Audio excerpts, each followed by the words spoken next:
A'udzubillahi minasyaitonirrajim. Bismillahirrahmanirrahim. Assalamualaikum warahmatullahi wabarakatuh. Teman-teman saya banggakan, perkenalkan saya dari kelas I, Fakultas Hukum, Universitas Muhammadiyah Malang. Yaitu perkenalkan saya Fisnoval Yastono dengan NIM 556. Yang terhormat Ibu Iva sebagai dosen pengampu dari mata kuliah Hukum Ekonomi Bisnis. Kemudian teman-teman yang saya banggakan, maka pada siang hari ini akan saya implementasikan sebuah materi yang mana sudah ditugaskan oleh beliau, Ibu Iva maksudnya, dan saya di sini akan mengimplementasikan terkait hak merek dan indikasi geografis. Langsung saja kepada materi pertama.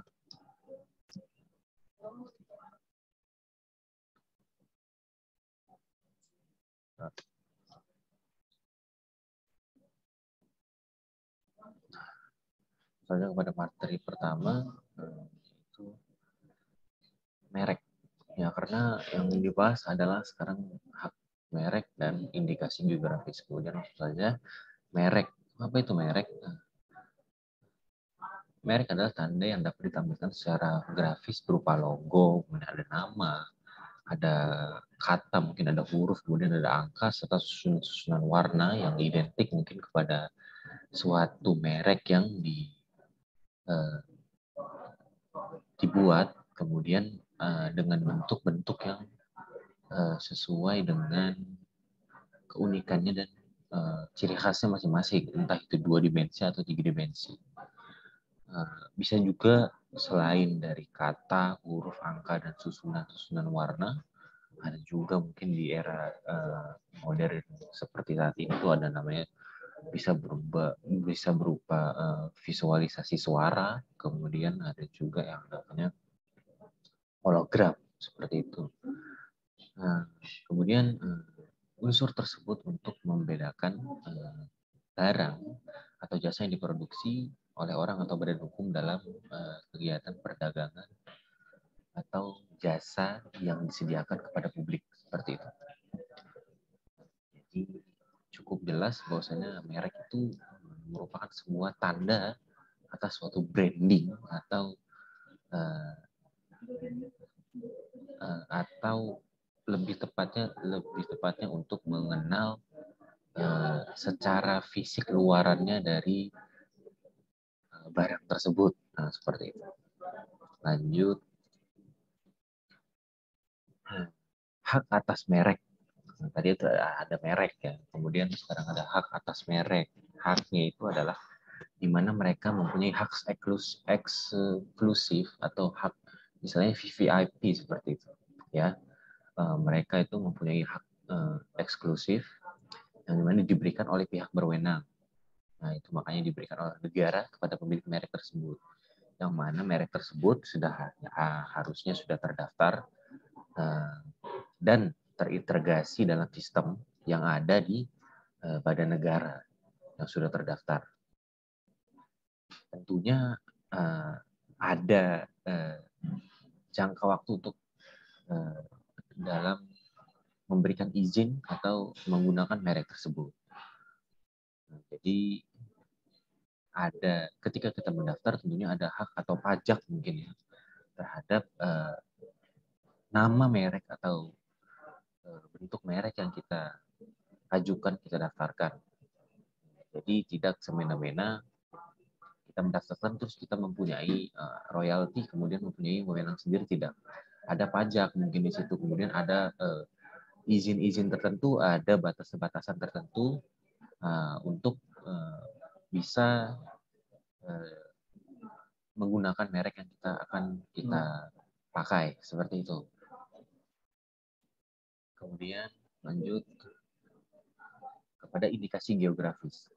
Indikasi geografis itu adalah suatu tanda menunjukkan daerah asal suatu barang dan atau produk yang karena faktor lingkungan geografis termasuk faktor alam, kemudian manusia, kemudian kombinasi dari kedua faktor tersebut, alam dan manusia tadi, yang mana memberikan reputasi atau kualitas atau kuantitinya mungkin, kemudian apa atau karakteristik dari barang tersebut, tentu yang pada akhirnya mempengaruhi dari produk atau barang yang dihasilkan seperti itu.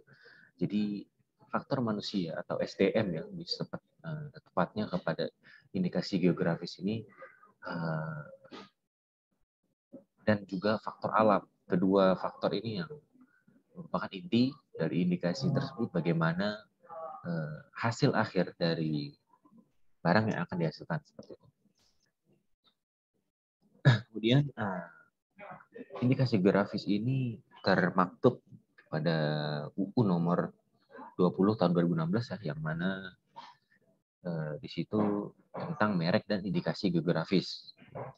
Dalam UU merek Indonesia, dalam UU tersebut atau undang-undang tersebut, merek Indonesia terdapat pasal yang menyebutkan mengenai indikasi geografis di dalam TRIPS. Nah, TRIPS itu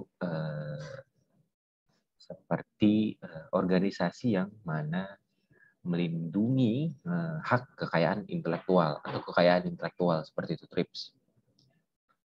Kemudian di situ terdapat maksudnya negara anggota harus menyediakan perlindungan khusus atau indikasi geografis. Kemudian indikasi geografis yang dasarnya memiliki kesamaan dengan merek, perbedaan, kemudian indikasi geografis tersebut menunjukkan di mana daerah asal suatu barang tersebut. Kemudian yang mana didasari oleh faktor-faktor tadi, dua faktor ini, alam dan manusia, kemudian lingkungan dan siklus geografi di area tersebut. Kemudian pada pasal tadi yang saya jelaskan itu termaktub pada pasal 56 Undang-Undang Merek seperti itu. Kemudian indikasi geografis ini terdapat pada banyak produk-produk yang dihasilkan, yang mana itu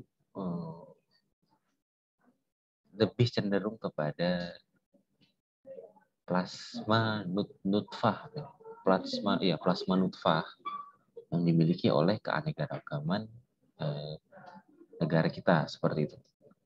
Yang mana ini sudah tercantum di dalam HKI atau kekayaan intelektual, mana tersebut sudah ada unsur-unsur dan faktor-faktor yang mempengaruhi plasma nutfah tadi, mana memberikan perlindungan terhadap keunggulan komparatif dan juga terhadap negara kita yang merupakan menuju negara berkembang seperti itu. Nah, dasar hukum dari dasar hukum dan status dari Undang-Undang nomor 20 tahun 2016 tadi, itu di sini menyebutkan bahwa UU nomor 20 tahun 2016 ini menggantikan atau mencabut Undang-Undang nomor 15 tahun 2001 tentang merek. Kemudian revisi atau dicabut, bukan direvisi istilahnya, kemudian dicabut terus digantikan dengan UU nomor 20 tahun 2016. Perlu diketahui bahwasannya UU nomor 20 tahun 2016 ini disahkan oleh Bapak Presiden Joko Widodo pada tahun 2016 pada tanggal 25 November. Kemudian termaktub diundangkan pada lembaran negara Republik Indonesia tahun 2016, yaitu nomor 252 dengan penjelasan atas UU 20 tahun 2016 tentang merek dan indikasi geografis. Kemudian dalam tambahan lembaran negara tersebut, pada tepatnya pada nomor 5953 negara yaitu disahkan oleh Menkumham yaitu Bapak Yasona H. Lauli pada tanggal 25 November 2016 di Jakarta. Kemudian lanjut masuk kepada materi lagi. Dasar hukum, ya, dasar hukumnya ada tertera pada slide ini, yaitu nomor 1 pasal 5 ayat 1, pasal 18A ayat 2, kemudian pasal 18B ayat 2, pasal 20 dan pasal 33 Undang-Undang Dasar Negara Republik Indonesia tahun 1945. Kemudian Undang-Undang nomor 7 tahun 1994 tentang pengesahan Agreement Establishing the World Trade Organization, atau yang artinya persetujuan pembentukan organisasi perdagangan dunia. Kemudian Lembaga Negara Republik Indonesia tahun 1994 nomor 57. Tambahan lembaran negara Republik Indonesia nomor 3564. Maka inilah menjadi acuan dasar dari Undang-Undang nomor 20 tahun 2016. Inilah yang menjadi acuan dasar tentang undang-undang yang melingkupi hak merek dan indikasi geografis seperti itu. Lanjut kepada slide-nya, terbelakang, itu latar belakang di mana adanya terciptanya undang-undang ini atau kebijakan-kebijakan melalui ketentuan terhadap hak merek dan indikasi geografis. Yang pertama adalah bahwa di dalam era perdagangan global sejalan dengan konvensi internasional yang telah diratifikasi Indonesia, kemudian peranan merek dan indikasi geografis menjadi sangat penting. Dan menjadi sangat penting dalam ranah apa? Dalam ranah terutama menjaga persaingan usaha yang sehat. Kemudian persaingan usaha yang mana dalam lingkup keadilan seperti itu. Kemudian adanya perlindungan konsumen, kemudian serta perlindungan terhadap usaha-usaha mikro, entah itu mikro besar atau mikro kecil atau menengah, dan juga perlindungan terhadap industri dalam negeri seperti itu. Kemudian yang kedua, bahwa untuk lebih meningkatkan pelayanan dan memberikan kepastian hukum bagi dunia industri perdagangan, investasi dalam menghadapi perkembangan perekonomian lokal, nasional, regional, dan internasional. Di sini belum dapat di sini saya bahwasannya perkembangan teknologi informasi dan komunikasi juga perlu didukung untuk meningkatkan pelayanan dan memberikan kepastian hukum tersebut. Tentunya di bidang merek indikasi geografi, di bidang merek dan indikasi geografi, dan juga terkait hal-hal yang meliputi hal tersebut. Maka tak cukup juga maksudnya pelayanan, dan harus didorong juga dengan teknologi dan informasi perkembangan tersebut. Kemudian nomor 3 itu bahwa Undang-Undang nomor 15 tahun 2001 tentang merek masih dapat kekurangan. Belum dapat dipastikan untuk cukup menampung perkembangan kebutuhan masyarakat di kedua bidang ini. Kemudian serta belum cukup juga untuk belum bisa dipastikan bisa melindungi potensi ekonomi lokal dan nasional, sehingga masih bisa diganti seperti itu. Maka Presiden Joko Widodo mengganti atau mencabut Undang-Undang nomor 15 tahun 2001 ini dengan yang terbaru, yaitu UU nomor 20 tahun 2016.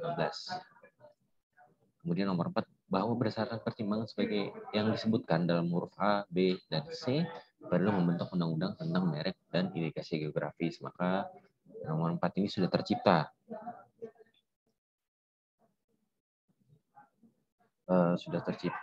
Yaitu tadi sudah direalisasikan, sudah diwujudkan dengan adanya Undang-Undang nomor 20 tahun 2016 tentang hak merek dan indikasi geografi.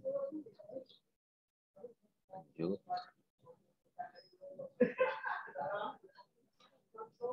Nah, macam-macam merek mempunyai macam, yaitu merek dagang, merek jasa, kemudian ada merek kolektif. Selain tipe ya ini ya, kolektif ini maksudnya. Apa itu merek dagang? Merek yang digunakan pada barang yang diperdagangkan oleh seorang atau beberapa orang secara bersama-sama atau badan hukum untuk membedakan dengan barang-barang sejenis lainnya. Cukup jelas bahwasanya ini banyak contohnya di kalangan-kalangan atau di sekitar kehidupan kita seperti itu. Merek dagang. Ada A, ada B, ada C, yang mana itu membedakan dan atas berdasarkan ciri khas mereka masing-masing. Kemudian merek jasa.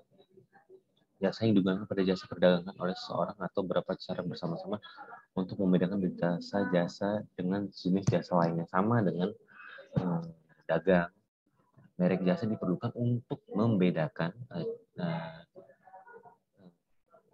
jasa yang mereka pakai atau yang mereka ajukan kepada publik agar berbeda dengan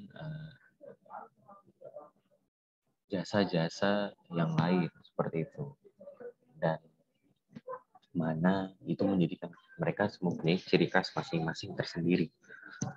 Kemudian merek kolektif. Merek kolektif yaitu digunakan pada barang atau jasa dengan karakteristik yang sama diperdagangkan oleh beberapa orang atau badan hukum secara bersama-sama untuk membedakan dengan barang atau sejenis lainnya. Ini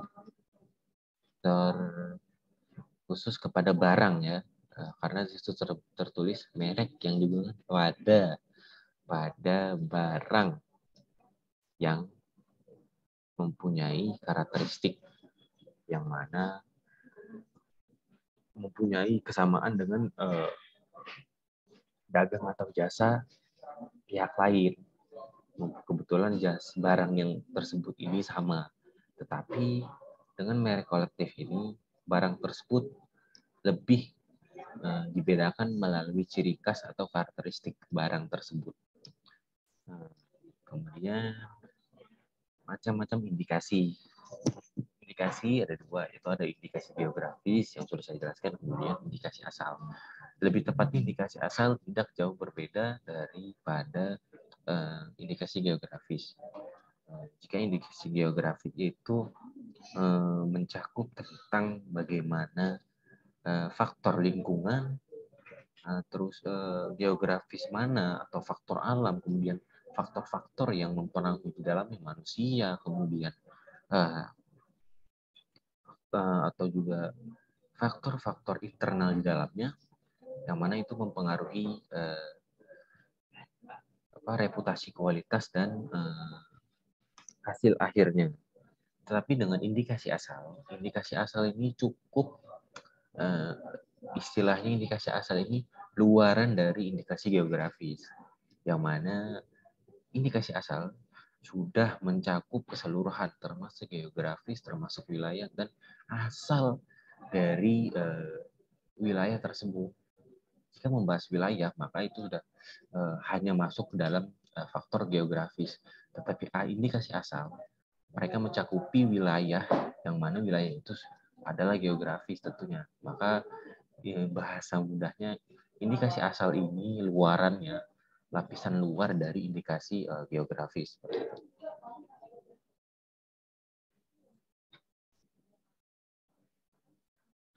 Lanjut, lingkup merek. Lingkup merek ada 3. Pertama, merek yang terdaftar, kemudian merek yang tidak terdaftar, dan merek yang ditolak. Merek yang terdaftar, apa itu merek yang terdaftar? Maksudnya lebih tepatnya disebutnya merek yang telah diberi perlindungan, yang sudah diberi tanda, yang sudah diberi perlindungan. Tentunya jika sudah mendaftar, sudah terdaftar dan mendaftar, tentunya ada wewenang khusus yang diberikan oleh pihak atau badan hukum tersebut, yang mana itu memberikan sebuah tanda bahwasannya barang atau jasa yang akan dipakai mempunyai tanda khusus yang istilahnya label. yang mana sudah secara sah bisa dipergunakan secara publik. Yang mana pada umumnya tanda itu bisa berupa gambar, kemudian nama atau kata-kata atau huruf, bisa juga simbol-simbol, bisa jadi warna atau kombinasi dari unsur-unsur tersebut, yang mana itu menjadikan sebuah pembeda dan menjadikan karakteristik dari barang tersebut. Kemudian yang kedua adalah merek yang tidak terdaftar. Ini ilegal sepertinya. Yang di atas itu legal dan yang bawahnya ilegal. Nah, yang ilegal ini seperti apa? Pertama, bertentangan dengan aturan-aturan atau undang-undang yang ada. Kemudian juga tidak memiliki daya pembeda atau bisa dilihat itu plagiasi, sama meniru seperti itu. Kemudian telah menjadi milik umum. Ya balik lagi, maksudnya ketika ada satu merek dagang yang sah, kemudian ada satu merek dagang lagi yang di mana sebagai pendatang baru tapi tidak sesuai dengan izin dan aturan-aturan hukum yang ada. Dan itu menyamai hak merek sebelah, yang mana yang satu ini sudah ada izin dan legal. Intinya sama, tidak beda jauh dengan plagiasi seperti itu. Kemudian merupakan keterangan yang berkaitan dengan barang atau jasa di mana pendaftarannya, yaitu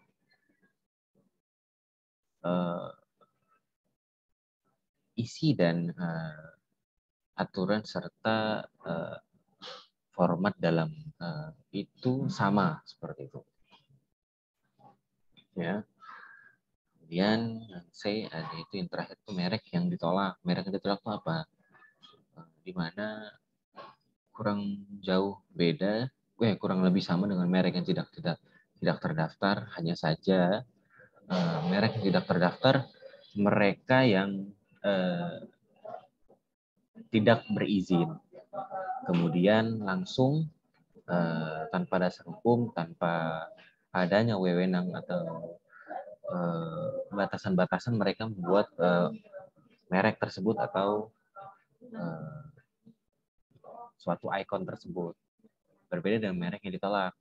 Merek yang ditolak di mana mereka mendaftarkan merek mereka, ikon mereka mendaftarkan, tetapi karena adanya ketentuan-ketentuan yang tidak sesuai, yang menjadikan mereka ditolak, dan itu tergantung lagi kepada pihak mereka, apakah mereka tetap akan mengajukan dengan sebuah revisi mungkin dari karakteristik mereka yang ada yang diubah, mungkin kemudian mengajukan lagi, atau bisa jadi jika mereka tetap kekeh dalam mempertahankan merek tersebut, maka mereka bisa menjadi merek yang tidak terdaftar ini, seperti itu. Jadi pihak-pihak yang menjadi pemegang-pemegang merek ini, maka perlu diperhatikan bahwasanya teliti dalam membuat atau membuat suatu label tersebut, seperti itu. Kemudian masuk kepada pemakaian indikasi geografis. Siapa sih pemakai-pemakai ini? Ya, tentunya pemakai indikasi geografis ini adalah pihak yang mendapatkan izin dari pemegang hak atas indikasi geografis yang mana sudah terdaftar untuk mengolah atau memasarkan barang-barang atau produksi indikasi geografis. Jadi secara mudahnya, pemakai indikasi geografis ini mereka yang sudah mendapat izin langsung dari pemegang hak-hak atas indikasi geografis tersebut yang mana sudah terdaftar dan legal, seperti itu.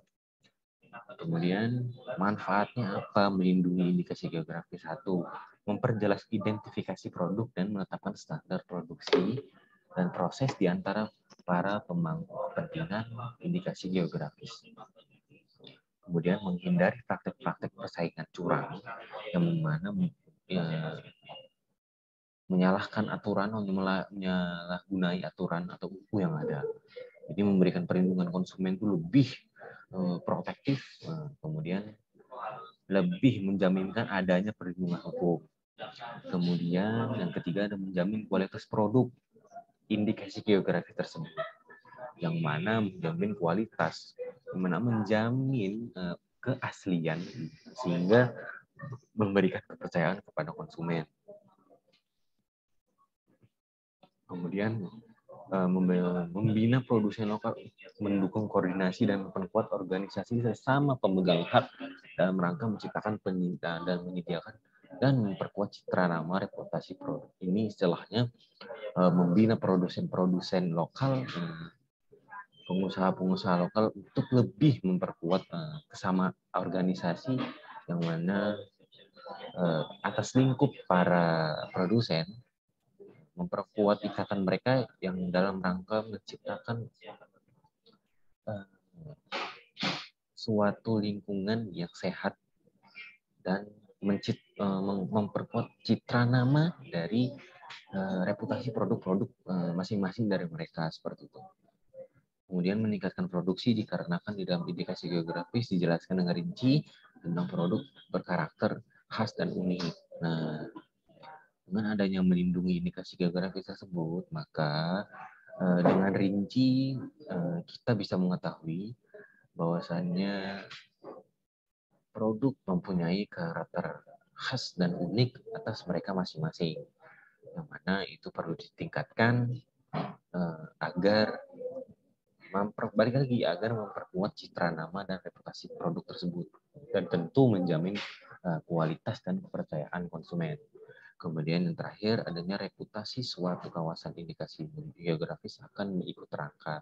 Selain itu, indikasi geografis juga dapat melestarikan keindahan alam, pengetahuan tradisional, serta sumber daya hayati. Hal ini tentunya akan berdampak pada pengembangan agrowisata. Ini terkait berkesinambungan dengan trip study, yang mana organisasi tersebut mengembangkan, meningkatkan, dan mengangkat adanya hak intelektual terkait kekayaan intelektual yang ada di negeri ini, yang mana tanpa merusak ekosistem alam seperti itu, dan itu perlu dikembangkan karena yang ada saat ini secara fakta bahwasanya